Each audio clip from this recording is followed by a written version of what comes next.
WrestleMania 41 is over, and I wanted to rank every match in WrestleMania 41. We have quite a few matches to get through, so I don't really want to dwell on this intro very long. I know this is a video that's pretty late and we're getting close to Backlash, but I wanted to get it out. So, let's go through it. We have all 13 matches. We'll try to go in order. The way we're ranking matches is simply out of a 5-star to 1-star. Now, I'm not a professional reviewer or anything like that, but I'm just going to say the matches I enjoyed the most are like 5 stars, and the matches I liked the least are 1 star. That's how we're going to go by it. Let's start with Jey Uso versus Gunther. I gave that match 4 stars. I definitely think it was a very simple match, a very simple premise for all the intensity that was built up towards it. But I think the moment of Jey Uso finally winning the big one with this whole main event Jey Uso gimmick, Gunther was pretty much very dominant in the match. And it really feels like the underestimation of Jey Uso, pretty much. He was dismissive throughout the entire build, but then at some point he started getting a little intimidated by the seams of it. In the match, it very much felt like Gunther was trying to prove himself that he beats Jey, rather than Jey fully having confidence that he can beat Gunther, which I think was a nice touch. The fact that Gunther had to cheat with a title shot, I definitely thought, oh no, are they going to do this thing and try to build it to Backlash? But no, I definitely appreciate the fact that Jey Uso finally had this big main event moment. I like the ending sequence of Jey Uso just unloading everything on the Gunther, like 3 consecutive frog splash, super kicks. And of course, the ending of actually shockingly putting Gunther in his own submission maneuver and having Gunther almost immediately tap out as if he couldn't take any more punishment. So yeah, 4 stars to Jey, and it's pretty much starting off pretty well.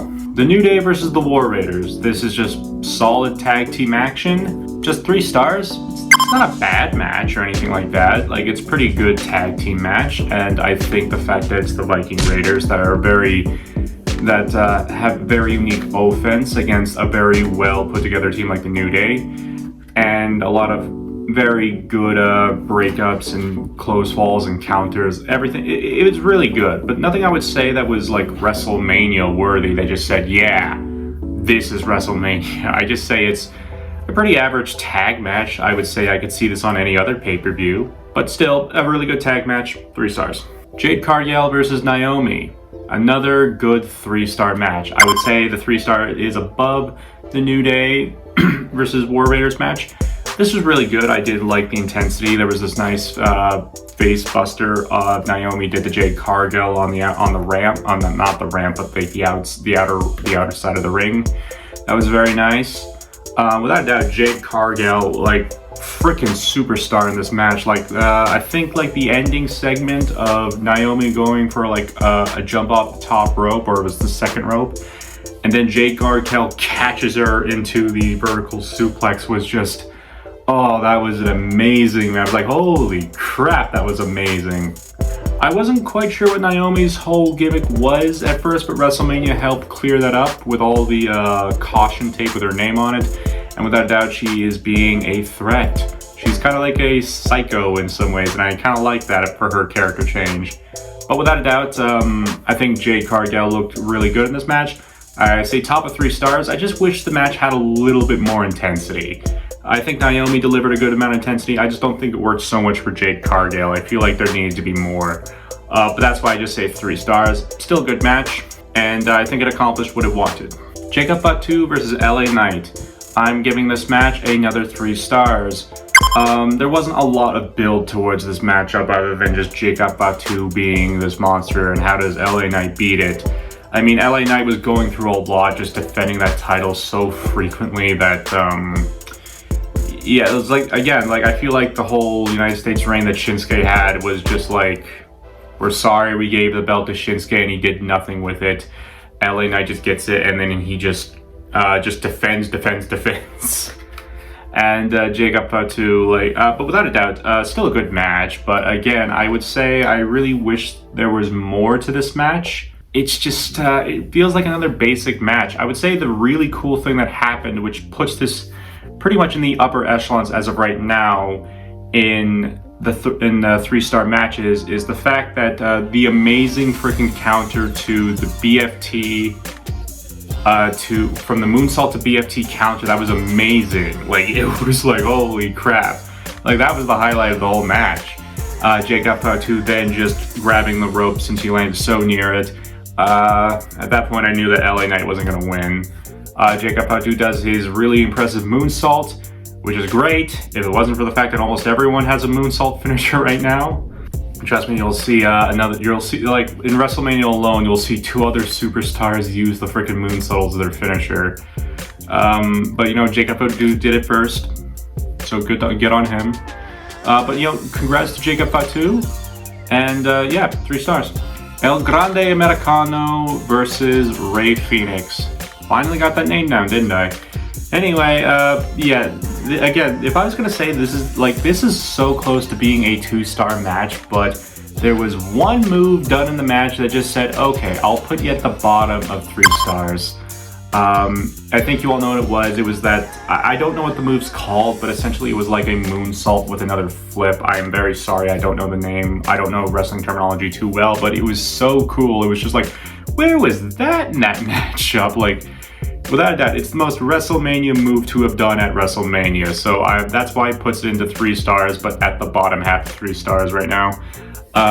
It's exactly kind of the match I thought it was going to be. I mean, it's a little upsetting that it's not Rey Mysterio. Rey Fenix gets his WrestleMania debut, which is nice, but then he loses in a very basic match. It feels pretty much just like a match that was showcasing Rey Fenix.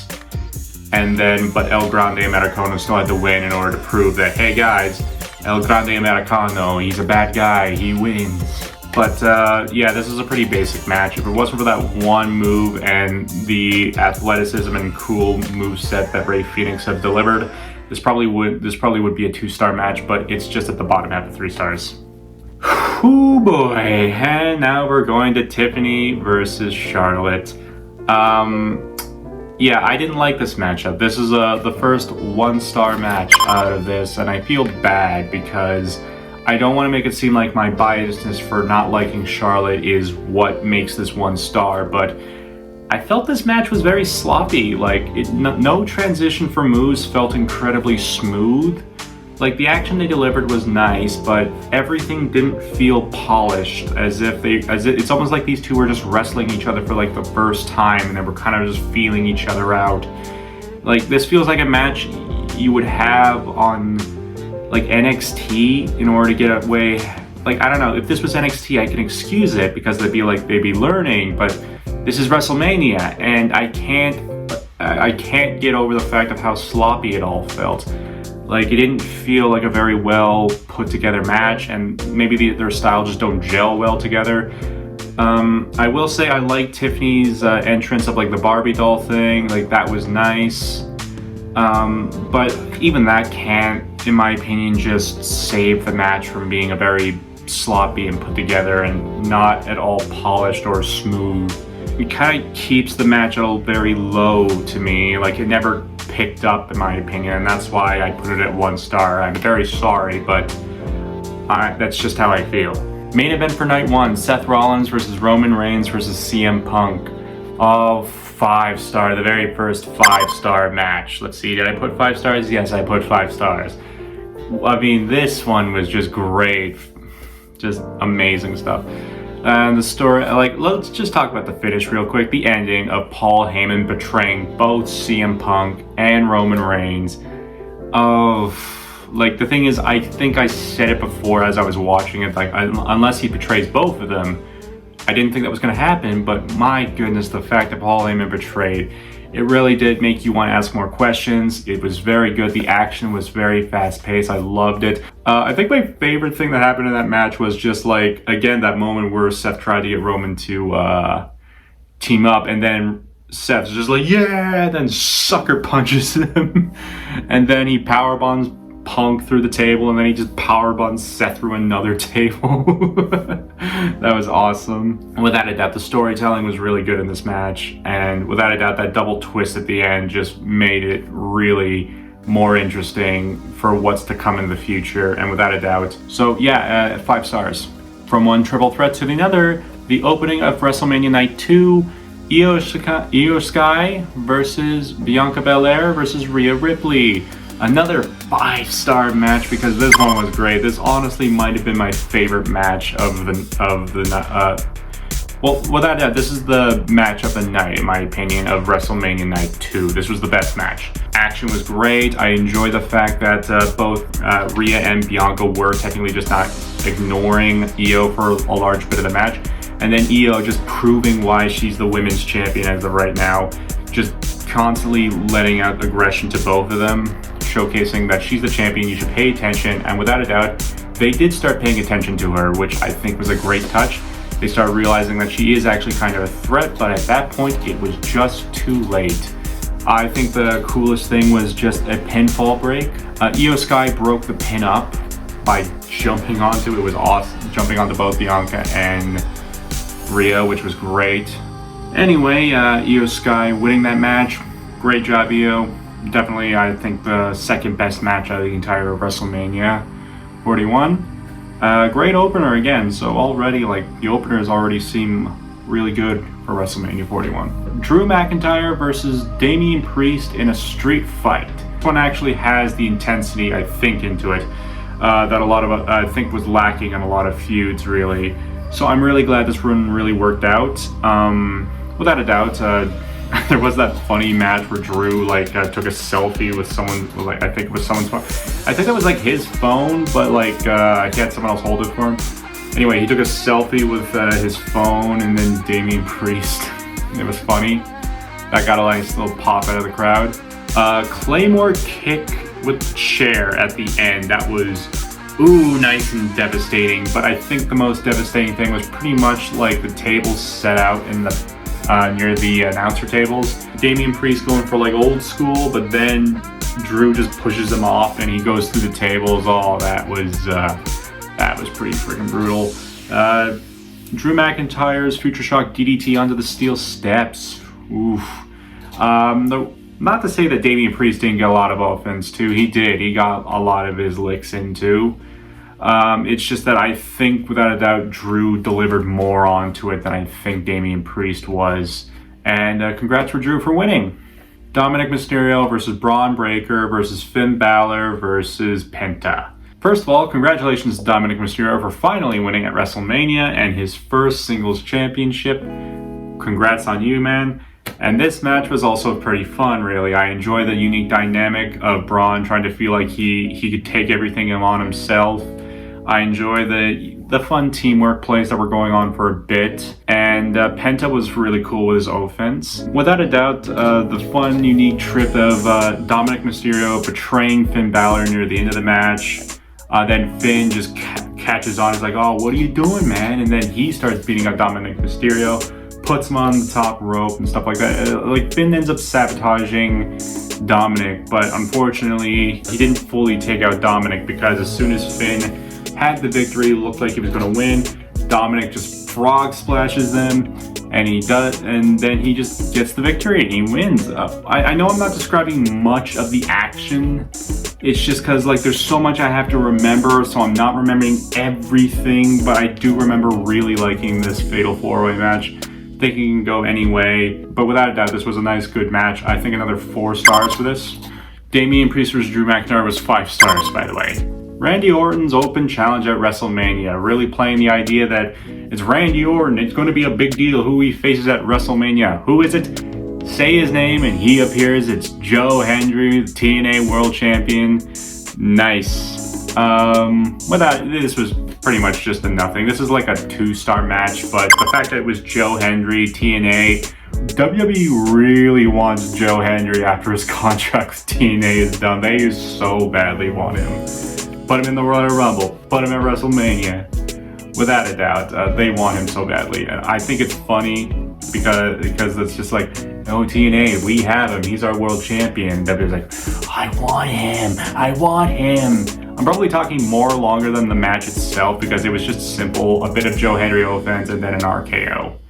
That's it. 2-star match, but I put it in the middle of 2-star, not because it was bad, but because it was not really much of a match. It was just a cool thing and a cool spectacle, so I'll give it 2 stars. But as a match itself, it's only 2 stars. So yeah, I'm not putting it 1 star because it was more of just a cool moment to happen in WrestleMania. Okay, Logan Paul versus AJ Styles. Now look, I want to be very clear that I can put my biasness aside of not liking Logan Paul and to review this match critically. Thing is, I still didn't like this match. I still give it 2 stars. Mainly because I think the story they were trying to tell just wasn't told right. Because the promo gives the idea that it's a battle between a man who had to work for everything versus a rich guy who managed to have everything. But then the commentary is saying that it's a grizzled veteran versus a young upcomer and stuff like that.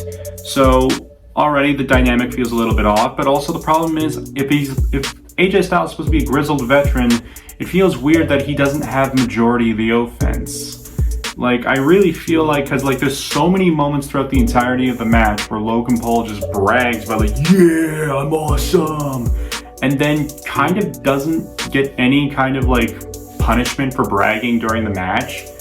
It's almost like saying that AJ Styles can't keep up with the new young talent, almost seems like the entire time. That's what I was getting at the entire matchup, because every single time I saw Logan Paul, like, yeah, and get ready to do a big move, he just gets the move done, and like AJ Styles just takes it. And I thought the entire time, okay, well, AJ's going to reverse now. He's going to reverse now. And it just doesn't happen until much later. But then every time AJ gets some offense in, Logan Paul just reverses it quite easily. Like, this feels like more of a showcasing that Logan Paul is the better wrestler. Like, it feels, because like I have a hard time believing that AJ Styles was really as cool as they were, because here's the thing. You show anyone this matchup and you say AJ Styles is one of the best wrestlers in the business, and they're gonna look at and they watch this match and they're gonna be like, really? He's the best? That's what I got from this match. So I don't know what the story really was supposed to be. Whatever the story was supposed to be, I think it was told wrong. So 2 stars. I'm not gonna say. Yeah, actually, you know what? Bottom 2 stars. It's the bottom of the 2-star thing. I didn't like it. I thought the story was wrong. All right then. Valkyrie and her mystery tag team partner that was supposed to be Bayley, but Bayley got written off, versus Raquel and Liv Morgan from the Judgment Day. So who is Valkyrie's tag team partner that is replacing Bayley? It's only a returning Becky Lynch. Big WrestleMania right there. So pretty good right there. 2 Irish lasses going at it, and I would still say it's pretty much just another kind of, I don't want to say generic, but it is pretty much your standard tag team match. If it wasn't for the hype of Becky Lynch just returning, I probably would have put this as 2 stars as well. Maybe it's still 2 stars really, because like I put Joe Hendry's big moment still in 2 stars because it was pretty much just a nothing burger of a match. You know, yeah, this is just another 2-star match. Like, great job for Becky returning, that was great, but the match itself was just kind of okay. It's kind of like the New Day's standard tag match, but I would say that went on longer. And the offense between the War Raiders and the New Day they gel well together. While I don't really think anything Valkyrie or Becky was really all that eye-grabbing. It was just the spectacle of having Becky return, so 2 stars. But at the top of 2 stars, in my opinion. Main event, John Cena versus Cody Rhodes. John Cena pretty much has a blank slate as his entrance, really. Cody has a really cool mask, which I wish I can have, but that probably costs like $100. And then he has this motorcycle entrance, which was pretty cool. The thing is, it's like, I can say whatever the heck I wanted, because like the crowd was working, they were booing Cody, cheering Cena, funny.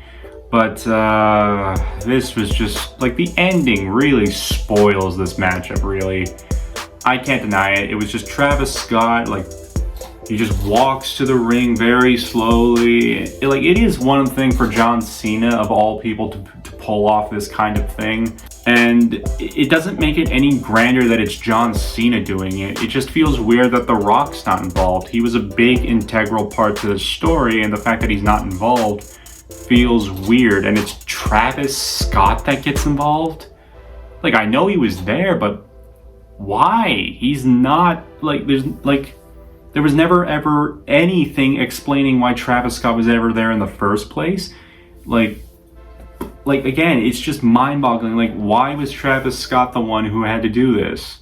Why wasn't The Rock the one to do this? Because at the very least, it would feel a bit better that it's The Rock doing it, but it's the fact that it's Travis Scott. It's just weird because he's not an active member of the roster. He doesn't wrestle. He's just a freaking rapper. Why is he like the most integral part of this match? Like, I don't get it. 2 stars. I'll put it at the top of 2 stars because because you know, it's still a spectacle to see John Cena being a heel. Like, the match itself was okay. It was fine. Counters galore, finishers going off, and counters. And like, the wrestling part was good, but the finish really just spoils a lot of it. Also, you know what? I think I was being harsh on Becky and Valkyrie versus Liv and Raquel. That goes up to 3 stars. I'm simply going to say that John Cena versus Cody Rhodes is top of 2 because, at the very least, it's still an interesting spectacle to see John Cena being the heel character. Well, those are all my opinions of WrestleMania 41. What are your opinions? Do you agree with my ranking? Leave in the comments below, and of course, I'll put the tier list in the description if you want to do it yourself. Have fun.